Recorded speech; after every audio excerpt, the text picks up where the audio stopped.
یا ایھا الذین آمنوا اذا تداینتم بدین الی اجل مسمی فاکتبوہ، اہل ایمان جب تم کوئی معاملہ بیع و شراء کا قرض کی بنیاد پر کرو ایک اجل معین، ایک وقت معین تک کے لیے، تو اس کو لکھ لیا کرو۔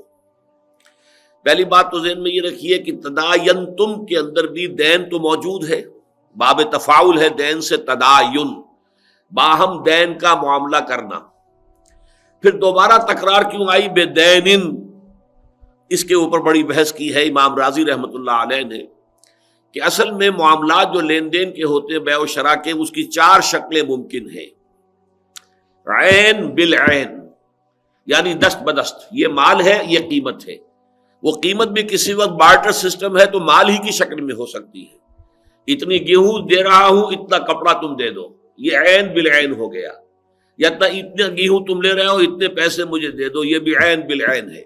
یہ تو تجارت کی بیع و شراء کی بہترین صورت ہے جس میں کوئی جھگڑا نہیں، کوئی اختلاف نہیں، وقت کے وقت دست گرداں معاملہ ہو گیا، دست بدست ہو گیا، اور اس میں اب کوئی جھگڑے کا امکان نہیں۔ دوسری شکل ہوتی ہے دین بالدین، مستقبل کا کوئی ہو رہا ہو معاملہ اور اس میں دونوں طرف قرض کا معاملہ ہو، فلاں وقت تم مجھے اتنی گندم دو گے، اتنی فی من کے حساب سے، اور اسی وقت میں تمہیں پیسے دوں گا۔ گویا کہ نہ اس وقت پیسے ادا ہوئے، نہ وہ گندم ادا ہوئی، یہ دونوں سائڈ جو ہے یہ دین پر ہے، یہ حرام مطلق ہے، اس کی شریعت کے اندر کوئی گنجائش نہیں۔ اب یہ دو شکلیں اور رہ گئیں، عین بالدین یا دین بالعین۔ ایک تو یہ کہ آپ نے مال دے دیا، قیمت بعد میں آئے گی، اسے بیع مؤجل کہتے ہیں۔ یک طرفہ معاملہ دین کا ہوگا، دو طرفہ دین نہیں، دو طرفہ دین حرام ہے، اسی لیے بے دینن، ایک دین، اس میں دو دین شامل نہیں ہو سکتے۔ اذا تداینتم بدینن، جب تم کوئی معاملہ کرو دین کا آپس میں ایک دین کے ساتھ، دو طرفہ دین حرام ہے۔ البتہ یہ کہ یہ یک طرفہ جو ہے دین، یہ دونوں طرح سے جائز ہے۔ ایک بیع مؤجل کہلاتی ہے شریعت میں کہ سامان تو آج دے دیا ہے، قیمت ایک سال بعد ملے گی، ایک شے جو ہے وہ دین میں آ گئی، ایک شے عین میں آ گئی۔ یا یہ کہ قیمت میں آج دے رہا ہوں، اتنے من گندم مجھے تم اگلے سال دے دینا، قیمت عین میں آ گئی اور جو اس کا جنس جو ہے وہ دین میں آ گیا۔ تو یک طرفہ دین جو ہے وہ جائز ہے، اس کی دونوں شکلیں ہیں، بیع مؤجل بھی اور بیع سلم کہلاتی ہے۔ یہ مستقبل کا کوئی سودا صرف اس شکل میں جائز ہے شریعت اسلامی میں کہ فرض کیجئے آپ طے کرتے ہیں کہ اگلے سال گندم کا جب موسم آئے گا تو 500 من گندم تم نے مجھے دینی ہے، اور فرض کیجئے اتنے 100 روپے فی من کے حساب سے اس کی قیمت طے ہو گئی، اور ٹوٹل پیمنٹ اسی وقت، ڈاؤن پیمنٹ۔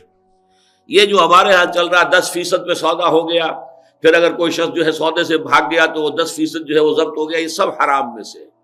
جتنی چیزیں ہمارے اس وقت معروفات میں داخل ہو چکی ہے کاروبار میں، واقعہ یہ ہے کہ بیع و شراء کی اکثر شکلیں جو ہے وہ ناجائز ہے، حرام ہے۔ آڑت حرام ہے، دو طرفہ کمیشن لینا حرام ہے۔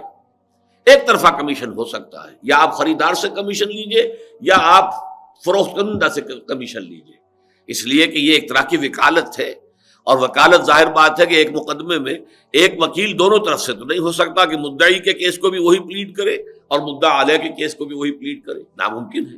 دو وکیل علیحدہ ہوں گے، اور ہر طرف کا وکیل جو ہے وہ اپنی اجرت لے سکتا ہے اپنے موکل سے۔ اسی طریقے سے خرید و فروخت میں یک طرفہ کمیشن جائز ہے، دو طرفہ کمیشن حرام ہے۔ اور یہ آج کل ہمارا سارا کاروبار، وہ چاہے اجناس کی منڈیاں ہوں، اور چاہے غلے کی منڈیاں ہوں، اور چاہے وہ پھلوں کی ہوں، اور چاہے سبزیوں کی ہوں، وہ سب کے سب یہ دو طرفہ کمیشن پر آڑتی جو ہے اپنے اڈے بنا کر بیٹھے ہوئے ہیں، اور بیچنے والے سے بھی لے رہے ہیں اور خریدنے والے سے بھی لے رہے ہیں، سب حرام ہے۔ اس کا تو ایک اہم واقعہ میری زندگی کا، میں گیا ہوا تھا جامع مدنیہ میں، اور مولانا سید حامد میاں رحمۃ اللہ علیہ وہ درس دے رہے تھے، اور حدیث کا درس ہو رہا تھا، لا یبیع الحاضر للبادی، کوئی شخص جو شہر کے اندر کا رہنے والا ہے وہ باہر سے آنے والے کے سامان کو فروخت نہ کرے۔ اب یہ 8-10 طرق سے یہ حدیث آئی، یہ طرق کل سمجھ لیجئے کہ حدیث کا متن تو ایک ہی ہے، لیکن ان فلاں ان فلاں ان فلاں یہ ایک طریقہ ہو گیا، کسی اور صحابی سے کسی اور تابعین نے نقل کیا، یہ دوسرا طریقہ، یہ طریقے کہلاتے ہیں، سلسلے کہلاتے ہیں روایت کے۔ تو 8 حدیثیں شمار ہوں گی، جبکہ یہ روایت کے سلسلے 8 ہیں، چاہے متن ایک ہی ہے۔ متن ایک ہی لا یبیع الحاضر للبادی، لیکن وہ تقریباً 5-6 مجھے یاد پڑتا ہے کہ ترک سے یہ حدیث آئی، درس ہو گیا اور اس کے بعد دعا مانگ لی. میں وہاں بیٹھا ہوا تھا، مولانا سے ملاقات کے لیے گیا تھا، تو میں نے مولانا سے پوچھا کہ اس حدیث کی روح سے آڑت کا کیا حکم ہے. تو مولانا نے، اب ان کا انتقال ہو چکا ہے، اللہ تعالیٰ ان کے درجے بلند کرے، تو انہوں نے مجھ سے سوال کیا آڑت کسے کہتے ہیں. میں نے کہا جناب آڑت اس کو کہتے ہیں کہ شہروں کے اندر منڈیاں ہوتی ہیں، کوئی غلے کی منڈی ہے، کوئی سبزی کی ہے، کوئی پھلوں کی ہے، وہاں آڑتی ان کے اڈے ہوتے ہیں، باہر سے لوگ سامان لے کر آتے ہیں، وہ بیچتے ہیں، شہر کے لوگ خریدتے ہیں، اور یہ آڑتی دو طرفہ کمیشن لیتے ہیں. فرمایا حرام مطلق ہے، صرف ایک طرف کا جو ہے معاملہ جائز ہے، وہ وکالت کے طریقے پر جائز ہے. تو اسی طریقے سے میں آپ سرچ کر رہا ہوں کہ اکثر لین دین 10% 20% دے دیا اور سودا ہو گیا، یہ حرام ہے. مستقبل کا سودا صرف ایک شکل میں جائز ہے، اور وہ یہ ہے کہ آپ نے قیمت پوری اسی وقت ڈاؤن پیمنٹ کی ہو. 500 من گندم اگر فرض کیجئے 400 روپے فی من کے حساب سے آپ نے اس کا سودا کیا ہے، تو 500 کو 400 سے ضرب دے لیجئے، جتنی رقم بنتی ہے وہ اسی وقت آپ کو پے کر دینی ہوگی، تب یہ سودا جائز ہے، ورنہ ناجائز. یہ ہے بیع سلم. سلم کہتے ہیں اس کو، تسلیم، حوالے کر دینا، یعنی قیمت پوری کی پوری جو ہے سرنڈر کر دی جائے، حوالے کر دی جائے، یہ بیع سلم کہلاتی ہے. بیع مؤجل یہ ہے کہ آپ نے سودا تو اب دے دیا، قیمت 1 سال کے بعد آنی ہے، تو بیع مؤجل بھی جائز ہے. اصل میں جس بات پہ میں نے اس سے پہلے تذکرہ کیا بیع مؤجل کو میں ناجائز سمجھتا ہوں، وہ اصل میں ان چیزوں کا ہے کہ جو نقد بھی مل رہی ہیں اور بیع مؤجل پر بھی مل رہی ہیں. نقد میں تو یہ گلاس 10 روپے کا ہے، 1 مہینے کے بعد پیسے دو گے تو 11 روپے کا. یہ شکل جو ہے حرام ہے، اس لیے کہ اس میں 1 روپے کا جو اضافہ ہوا 1 مہینے کے عوض، در حقیقت یہ سود ہے. اگرچہ ہماری فقہ میں جائز ہے، لیکن میں اسے سود ہی سمجھتا ہوں، حرام سمجھتا ہوں. البتہ یہ کہ کوئی شے ایسی ہے کہ جو مارکیٹ میں عام بکتی نہیں ہے، مکان کا معاملہ ہے، مکان طے ہوا ہے، سودا طے کرنا ہے، آپ نے 10 لاکھ طے کر دیا، لیکن 10 لاکھ آپ نے 1 سال کے بعد دینا ہے، بس ٹھیک ہے، کوئی حرج نہیں، یہ بیع مؤجل کہلائے گا. مکان کا قبضہ آج دے دیجیے، لیکن یہ کہ قیمت جو ہے وہ 1 سال کے بعد آپ کو مل جائے گی، یہ آپ کا معاہدہ ہوگا، اس کو لکھ لیجیے. تو یہاں یہ میں نے وضاحت کی ہے، یا ایھا الذین آمنوا اذا تداینتم بدین، یک طرفہ دین کا معاملہ جب تم کرو گے، 2 طرفہ دین حرام. یک طرفہ دین جو ہے اگر اس کا کوئی معاہدہ کرتے ہو تو پھر الی اجل مسمی، پہلی بات تو یہ کہ اس میں وقت کا تعین ہونا چاہیے، اور اس میں پھر فقہا نے باتیں کی ہیں کہ بالکل تاریخ کے تعین کے ساتھ، یہ نہیں کہ اگلی فصل پر، اب اگلی فصل کہیں پر فصل جلدی ہو جاتی ہے، کہیں بعد میں ہوتی ہے، اس سے در حقیقت وہ سودا صحیح نہیں ہوگا.